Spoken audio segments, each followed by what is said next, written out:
కాబట్టి ఈ రోజున పార్వతీ పరమేశ్వరుల కళ్యాణము మరియు అభిషేకాలు జరుపుకుంటూ ఉంటాము. కాబట్టి ఈ రోజున పరమేశ్వరుడి అర్ధనారీశ్వర రూపంపై చాలా మందికి సందేహం కలుగుతుంది. అయితే దీని గురించి వేదాల్లో స్పష్టంగా వివరించారు. సృష్టి ఆరంభ సమయంలో బ్రహ్మ చేసిన మానసిక సృష్టి విస్తరించకపోవడంతో ఆయనకు తీవ్ర నిరాశకు గురయ్యాడు. అప్పుడు మైథుని సృష్టి చేయమని ఆకాశవాణి బ్రహ్మను ఆజ్ఞాపించింది. ఆ మాటలు విన్న బ్రహ్మదేవుడు మైథుని సృష్టికి ప్రయత్నించినా కూడా ఎంతకు స్త్రీ జననోత్పత్తి కాకపోవడంతో మళ్ళీ విఫలమయ్యారు. ఇప్పుడు శివుడి అనుగ్రహం లేకపోతే స్త్రీ సృష్టి జరగదు కాబట్టి మహాదేవుని ప్రసన్నం చేసుకోవడానికి బ్రహ్మ కఠోర తపస్సు చేశాడు. ఇలా చాలా ఏళ్ళు తీవ్ర తపస్సు చేయడంతో ప్రసన్నుడైన ఉమామహేశ్వరుడు అర్ధనారీశ్వర రూపంలో దర్శనమిచ్చాడు. ఆదిదేవుని దివ్య స్వరూపాన్ని సందర్శించిన బ్రహ్మదేవుడు అప్పుడు పరమానంద భరితుడై సాష్టాంగ ప్రణామం చేశాడు. అంతటా పరమేశ్వరుడు అన్నాడు, వత్స, నీ మనోరథం నాకు అవగతమైంది. సృష్టి వర్ధిల్లాలి అన్న సంకల్పంతో నీవు చేసిన కఠోర తపస్సుకు మెచ్చాను. కాబట్టి నీ కోరిక నెరవేరుతుంది అని చెప్పి పరమేశ్వరుడు తన శరీరం నుంచి ఉమాదేవిని వేరు చేశాడు. ఆ తర్వాత శంకరుడి అర్ధాంగము నుంచి వేరుపడిన ఆదిపరాశక్తి అమ్మకు బ్రహ్మదేవుడు సాష్టాంగ ప్రణామం చేస్తూ ఇలా అన్నాడు, ఓ పరమేశ్వరి జగన్మాత, సృష్టి ఆరంభంలో నీ ప్రాణనాథుడైన ఆదిదేవుడు నన్ను సృజించాడు.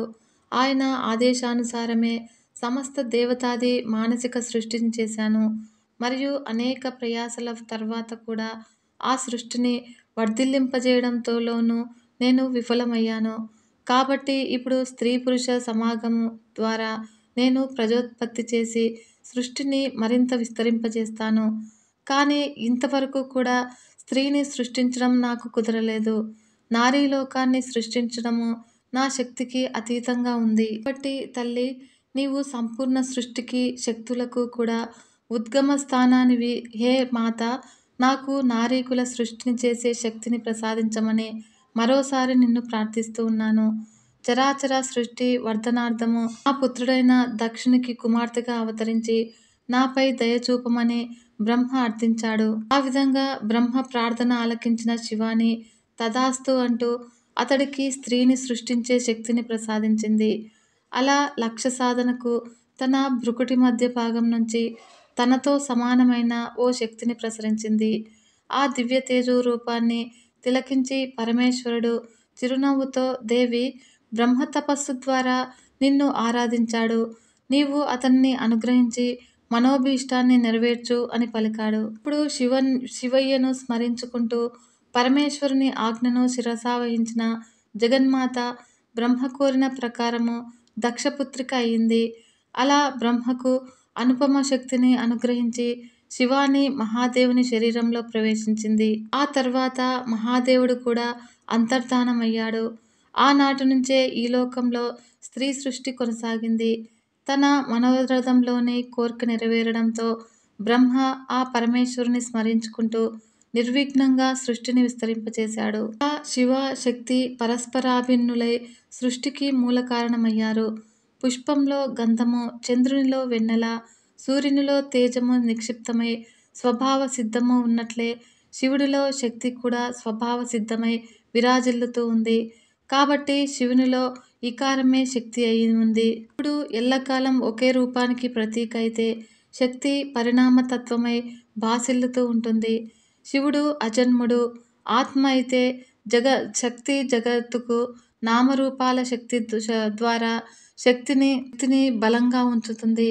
ఇదే అర్ధనారీశ్వరుని రహస్యము. మహాశివరాత్రి సందర్భంగా అనేక రకాలైన శివ క్షేత్రాల గురించి మరియు దేవాలయ గురించి తెలుసుకుందాము. అయితే అంతకంటే ముందుగా మన ఛానల్ని ఎవరైతే కొత్తగా చూస్తున్నారో ఈ వీడియోను పూర్తిగా చూసి మీకు నచ్చింది అనిపిస్తే ఒక చిన్న లైక్ చేసి మన ఛానల్ని సపోర్ట్ చేయండి ఫ్రెండ్స్. అంతేకాకుండా మీ అమూల్యమైన అభిప్రాయాలను నాకు కమెంట్ రూపంలో తెలియజేయగలరు. తక్కిందులుగా దర్శనమిచ్చే శివునికి ఘనమైన శివరాత్రి. పరమేశ్వరుని రూపాలు ఒక్కొక్క ఆలయంలో ఒక్కో విధంగా ఉంటాయి.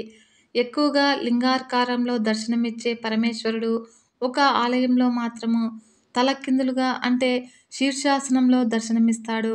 అది ఎక్కడో కాదండి, మన తెలుగు జిల్లాలోనే ఉంది. ఇలాంటి శివలింగాన్ని దర్శించుకోవాలి అంటే మనం భీమవరానికి దగ్గరలో ఉన్న యనమదురకు వెళ్ళాల్సిందే. ఇక్కడ ఈ శివలింగము ఆకృతి తలకిందులుగా శీర్షాసనం వేసిన శివుని రూపంలా దర్శనమిస్తుంది. అంతేకాదు పక్కనే పార్వతీదేవి ఒడిలో 3 ఏళ్ల పసివాడైన సుబ్రహ్మణ్యుడిని పట్టుకుని కూర్చుని ఉంటుంది. ఈ శక్తీశ్వర ఆలయము ద్వారకా ఆలయం కన్నా పురాతనమైనదని చెప్తారు. మహాకవి కాళిదాసు ఇక్కడ శక్తిని కొలిచాడని కుమార సంభవంలో ఉంది. ఈ ఆలయంలో ఉన్న ఇంకో ప్రత్యేకత ఇక్కడి శక్తి గుండము.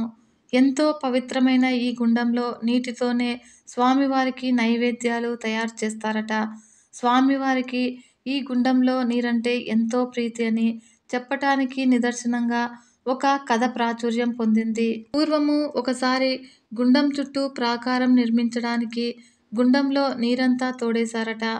ఆ సమయంలో పక్కనే ఉన్న వేరే చెరువు నుంచి నీళ్లు తెచ్చి నైవేద్యం తయారు చేద్దాము అంటే ఎంతసేపటికి అన్నం ఉడకలేదట. అప్పుడు మళ్ళీ శక్తిగుండంలోనే చిన్న గొయ్యి తీసి నీరు ఊరాక ఆ నీటితోనే అన్నం వండితే వెంటనే ఉడికిందట. అలా అప్పట్నుంచి నేటి వరకు కూడా స్వామివారికి ప్రసాదాలు తయారు చేయటానికి ఈ గుండంలోని నీటినే వాడుతున్నారని చెబుతూ ఉన్నారు ఇక్కడి అర్చకులు. ఇక్కడి శివరాత్రి ఉత్సవాలు ఎంతో ఘనంగా జరుగుతాయి. మరియు శివరాత్రి నాడు ఇక్కడ కళ్యాణ మహోత్సవం నిర్వహిస్తూ ఉంటారు. అన్ని ప్రాంతాల నుంచి భక్తులు వచ్చి అధిక సంఖ్యలో పాల్గొంటూ ఉంటారు. ఎంతో వైవిధ్యంగా ఉండే ఇలాంటి దేవాలయాన్ని తప్పక దర్శించాలని అనిపిస్తుంది కదూ. మరిక ఆలస్యం దేనికి? ఈ ఆలయాన్ని దర్శించి ఆ పరమేశ్వరుని కృపా కటాక్షాలకి పాత్రలు కండి. మరియు శ్రీ పల్లికొండేశ్వరాలయం గురించి తెలుసుకుందాము. శివరాత్రి సందర్భంగా మనం ఒక ప్రత్యేకమైన శివాలయం గురించి చెప్పుకోవాలి కదా. అందుకే ఈ శివాలయం గురించి మీరు కొన్ని ఆలయాల్లో శ్రీ మహావిష్ణువుని పడుకున్న రూపంలో దర్శించి ఉండవచ్చు.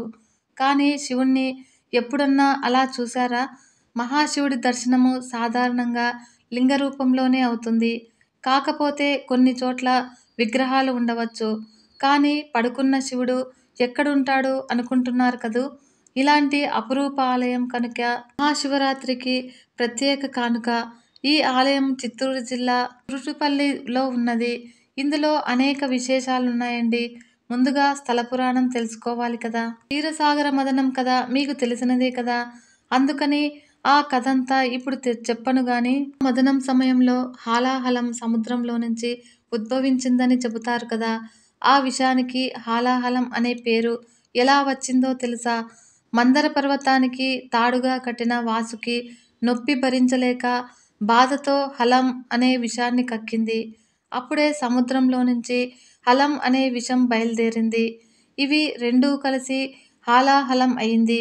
సరే, ఆ విషాన్ని చూసి దేవతలు భయపడటము, ఈశ్వరుని ప్రార్థించడము, ఆ పరమేశ్వరుడు ప్రపంచాన్ని రక్షించటానికి ఆ విషాన్ని స్వీకరించడము, పార్వతీమాత అడ్డుకోవటం వల్ల విషాన్ని కంఠంలోనే నిలిపి గరళకంఠుడవ్వడం కూడా మీకు తెలుసు. ఆ విధంగా గరళమును స్వీకరించి సకల జగత్తును కాపాడిన రోజు శనివారము త్రయోదశి.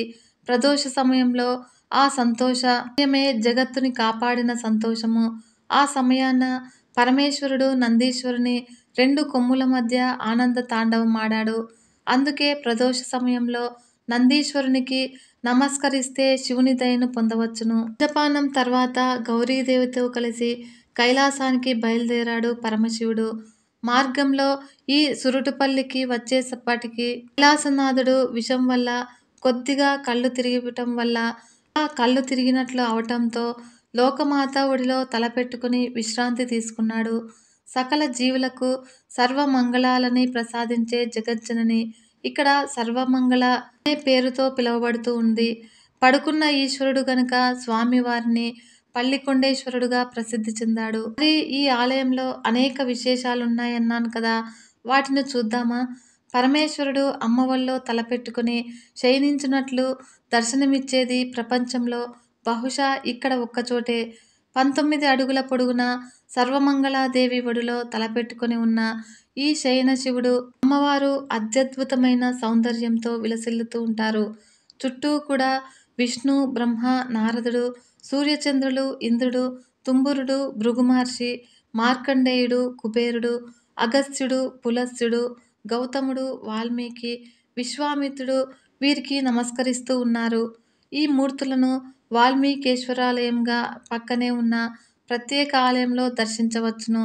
మరియు ఈ ఆలయంలో ముందు జగదాంబికను, వాల్మీకేశ్వరులను సందర్శించాక శయనశివుని దర్శించాలి అంటారు. హాలాహలం నుంచి సకల భువనాలను రక్షించాక పరమేశ్వరుడు ప్రదోష సమయంలో నందీశ్వరుని కొమ్ముల నడుమ ఆనంద తాండవం చేశాడు. కనుక ఇక్కడ ప్రదోష పూజకు చాలా విశిష్టత ఉన్నది. అసలు ప్రదోష సమయంలో పూజలు ముందు ఇక్కడే ప్రారంభం అయిన తర్వాత మిగతా శివాలయాలకు విస్తరించాయి అంటారు. ఆ సమయంలో నందీశ్వరునికి కూడా ప్రాముఖ్యత ఇచ్చి ఆయనకి అభిషేకం జరగటము ఇక్కడి విశేషము. 1971 సంవత్సరంలో కార్తీక మాసంలో కంచి మఠాధిపతి శ్రీ చంద్రశేఖర సరస్వతి స్వామివారు ఒక్క రోజుకు ఈ గుడికి వచ్చి 30 రోజులు ఉన్నారట. ఆ సమయంలో ఈ ఆలయంలో చెల్లాచెదురుగా ఉన్న కొన్ని అపురూప శిల్పాలను ప్రతిష్ఠ చేయించి ఆలయ శోభను మరింత పెంచారు. అలా స్వామివారు వచ్చిన దగ్గర నుంచి కూడా ఇక్కడికి భక్తుల రాక ఎక్కువైంది. ఈ ఆలయంలో పలు దేవతామూర్తులు పత్ని సమేతంగా ఉండటం కూడా విశేషమే. అందువల్ల ఈ దేవతామూర్తులను సందర్శిస్తే కుటుంబం అంతటికి మంచి జరుగుతుందని భక్తుల నమ్మకం. అయితే ఇక్కడ శయనశివుడే కాక ఇంకా ఆలయాలు, ఉపాలయాలు, అనేక సుందర విగ్రహాలు కూడా ఉన్నాయి. వాటి విశేషాలు చూద్దాము. ఆలయానికి ఇరుపక్కలా కూడా శంఖనిధి, పద్మనిధి తమ భార్యలతో ఉంటారు. ఇది అరుదు.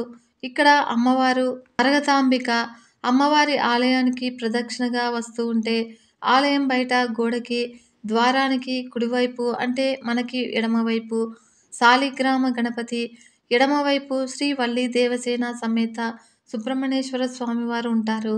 మరియు లోపలికి వెళ్ళగానే ఎదురుగా శ్రీ మరగతాంబిక అత్యంత సుందర రూపంలో భక్తులను బ్రోచే ఆ తల్లికి కుడివైపున కల్పవృక్షము, ఎడమవైపు కామధేనువు విలసిల్లుతూ ఉన్నాయి. మరియు ఈ మరగతాంబిక పక్కన వాల్మీకేశ్వరుని ఆలయం ఉన్నది. ఇక్కడ వాల్మీకి ఋషి రామాయణము రాసే ముందు శ్రీ రామలింగేశ్వరుని ప్రతిష్ఠించాలనుకున్నారు. కానీ సరిగ్గా కుదరనందువలన తపస్సు చేసి ఈశ్వరుని ప్రసన్నం చేసుకున్నారు. అప్పుడు పరమేశ్వరుడు స్వయంభువుగా వెలిశాడు. వాల్మీకి ఋషి తపస్సు వల్ల వెలిసిన ఈశ్వరుడు వాల్మీకేశ్వరుడు అయ్యాడు. ఈ స్వయంభూ శివలింగము త్రికోణాకార ఫలకము మీద ముందుకు శివలింగము ఉన్నట్లు ఉంటుంది. ఈ విశేషలింగాన్ని విశేషంగా ఏం కోరుకున్నా కూడా నెరవేరుతుంది అంటారు. మరియు వాల్మీకేశ్వరాలయము గర్భగుడి గోడకి వెలుపల వైపు ఉన్న అద్భుత విగ్రహము మరెక్కడా కూడా చూడలేదని దక్షిణామూర్తి. ఇక్కడ స్వామివారి వటవృక్షం కింద ఉండడు, వృషభాసురుడై ఉంటాడు. జటాజూటము, గంగా, పులిచర్మము, నాగాభరణం కూడా ఉంటాయి. అంతేకాదు అమ్మ గౌరీ వెనుక నుంచి స్వామిని కౌగిలించుకొని ఉంటుంది. ఈ దంపతి సమేత దక్షిణామూర్తిని దర్శించి సేవిస్తే జ్ఞానము, చదువు, పెళ్లి, పిల్లలు, మాంగళ్య భాగ్యము మొదలగు సకల సన్మంగళాలు కూడా జరుగుతాయని భక్తుల నమ్మకము. అంతేకాకుండా ఈ ఆలయాల చుట్టూ కనిపించే అద్భుతమైన విగ్రహాలు ఏకపాదమూర్తి, ఒక పాదం మీద నుంచున్న త్రిమూర్తుల ఆకారాలు స్పష్టంగా ఒకే రాతిలో చెక్కబడ్డాయి.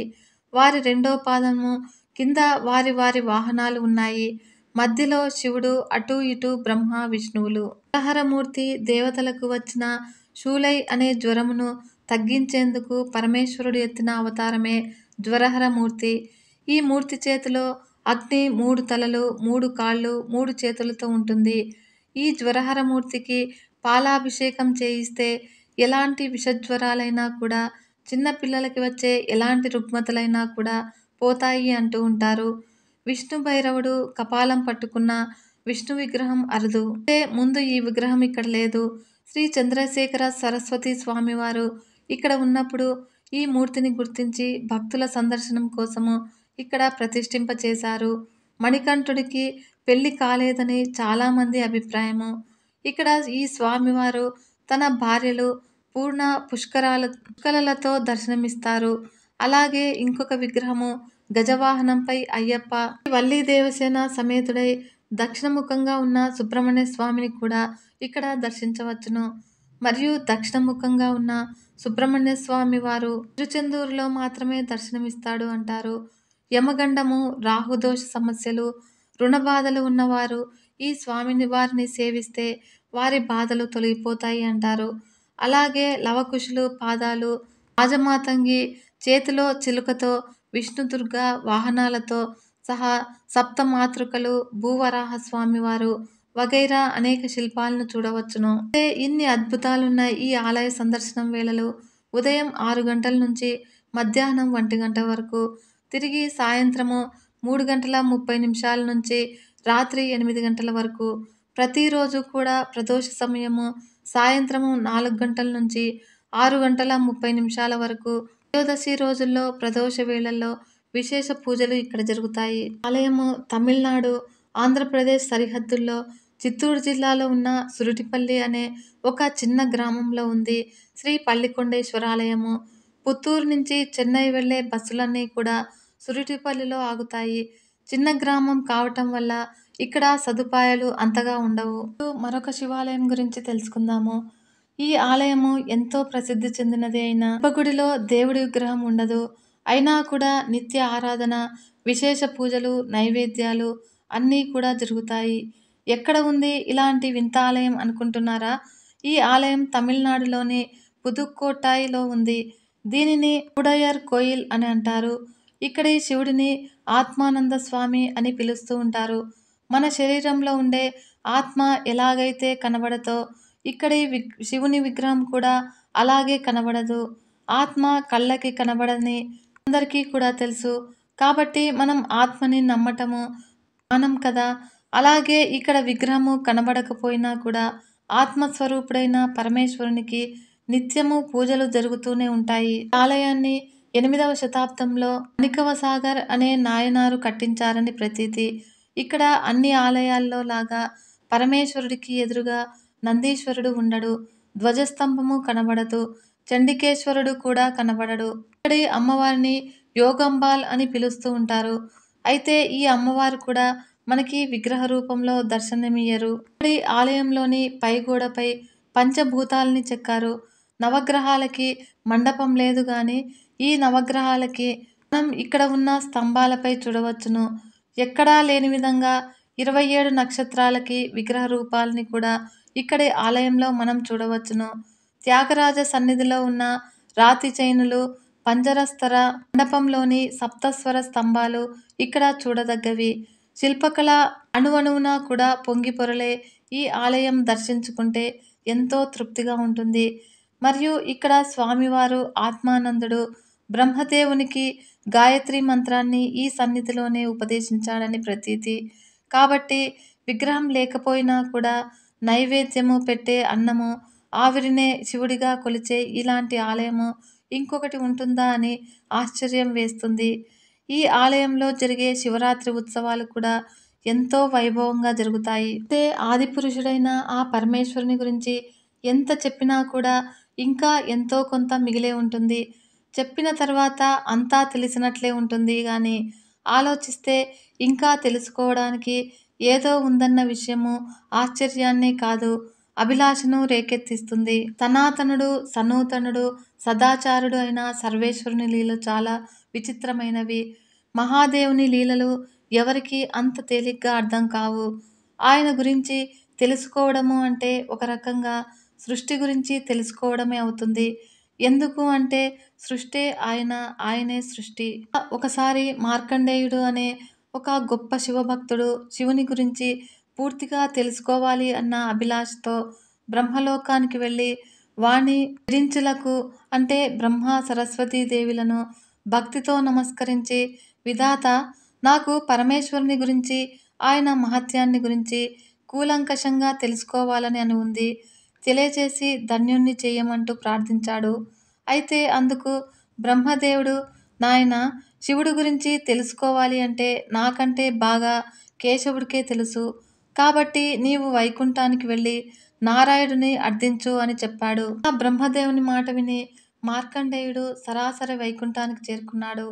అక్కడ శేషతల్పంపై లక్ష్మీదేవి పాదాలు వత్తుతూ ఉండగా శయన రూపంలో ఉన్న శ్రీ మహావిష్ణువుని చూసి చేతులు జోడించి వివిధ రకాలుగా ప్రార్థనలు చేశాడు మార్కండేయుడు.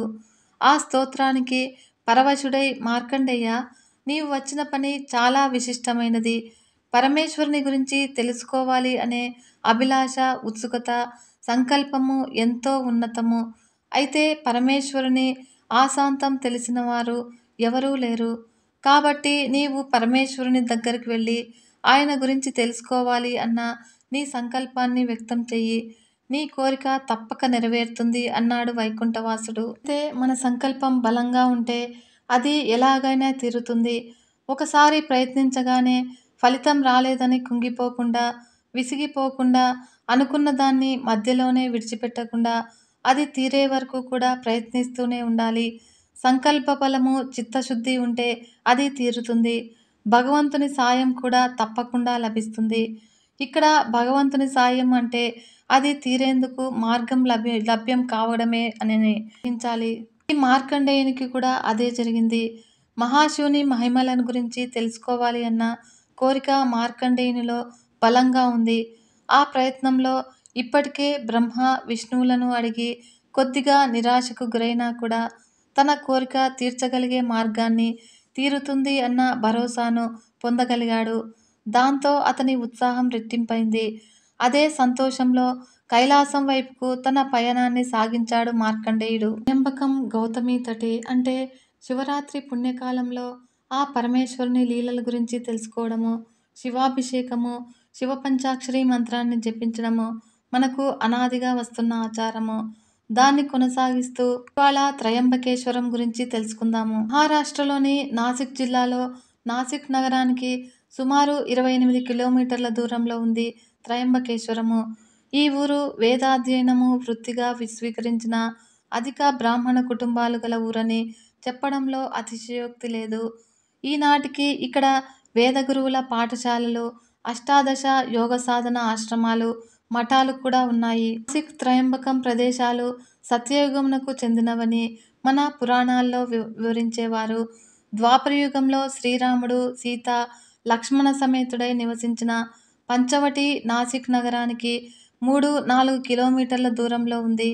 లక్ష్మణుడు శూర్పణఖ ముక్కు చెవులు కోసిన ప్రదేశము, రావణాసురుడు సీతమ్మను అపహరించుకుపోయిన ప్రదేశం కూడా ఇదే. రామభక్త హనుమాన్గా పేరు పొందిన ఆంజనేయుని జన్మస్థలం నాసిక్ నగరం నుంచి త్రయంబకం వెళ్లే దారిలో త్రయంబకానికి 6 కిలోమీటర్ల ముందు వచ్చే అంజనేగిరి గ్రామము. త్రయంబకంలో ఉన్న త్రయంబకేశ్వరుడు జ్యోతిర్లింగము. జ్యోతిర్లింగంలో పరమేశ్వరుడు అగ్ని రూపంలో కొలువై ఉంటాడు.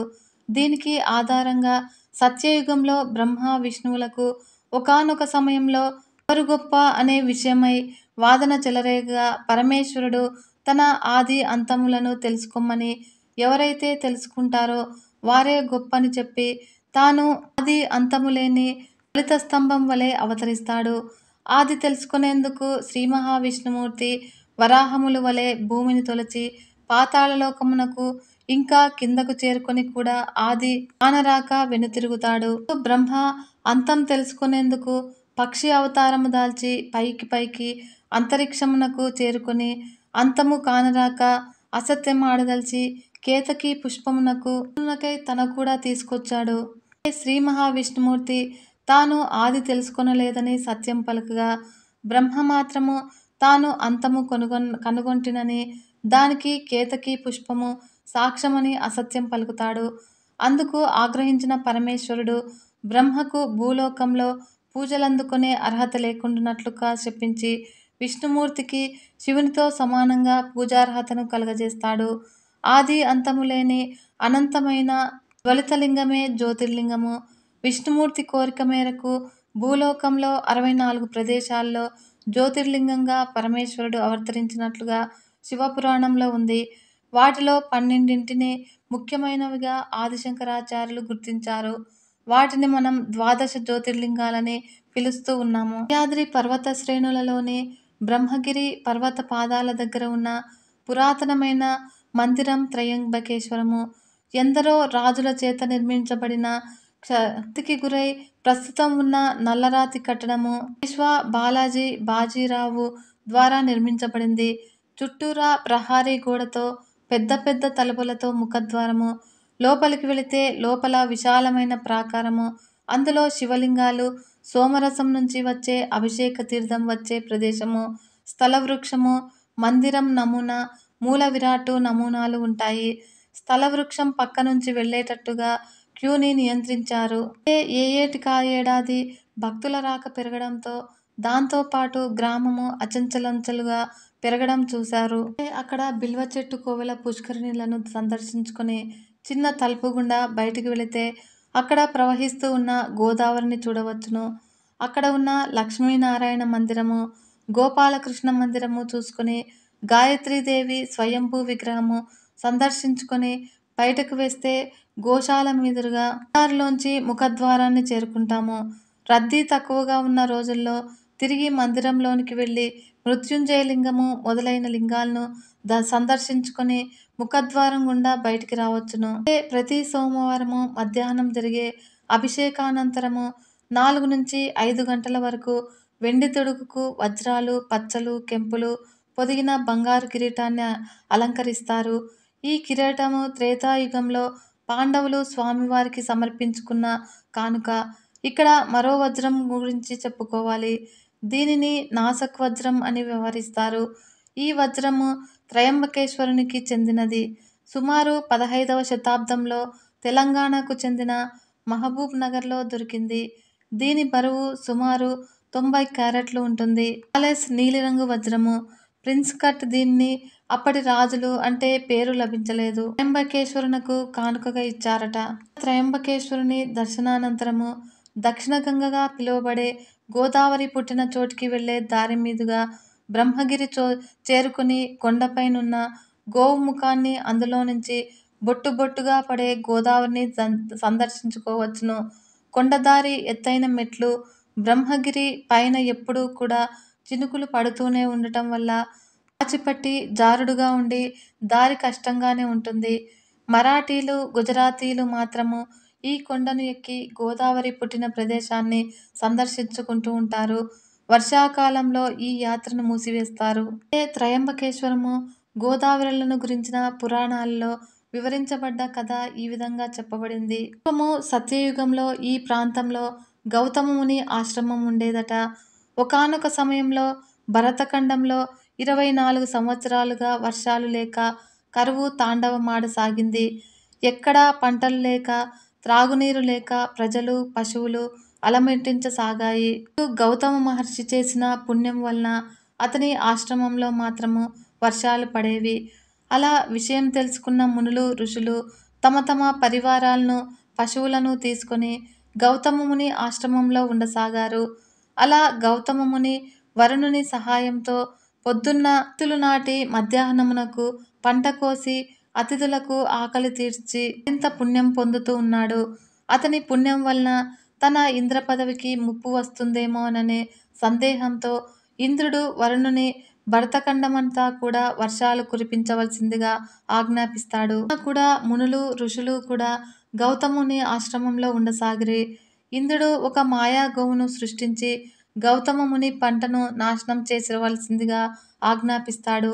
ఆ మాయా గోవు పంటను నాశనం చేయుట ని గౌతముడు గోవును దర్భతో అదిలించగా గోవు మరణిస్తుంది. ఈ విధంగా గోహత్య పాతకం చుట్టుకున్న గౌతమ ముని ఆతిథ్యము స్వీకరింపలేపని మునులు, ఋషులు కూడా ఆశ్రమాన్ని విడిచిపెట్టి వెడలిపోతారు.